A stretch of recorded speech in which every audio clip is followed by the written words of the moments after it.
اگر میخواین ببینین که یک نفر چقدر درون زیبایی داره، ببینین که چقدر از ساده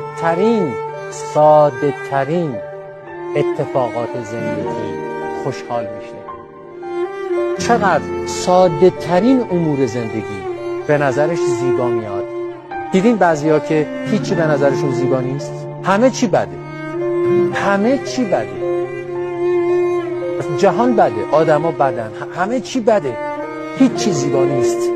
یعنی عنصر زیبایی در درونش در حال خاموش شدنه.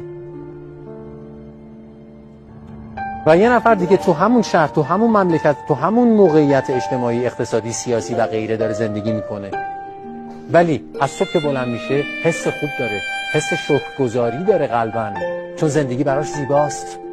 زیبا دیدن انعکاس عنصر زیبایی درون خود ماست، درون خود شماست.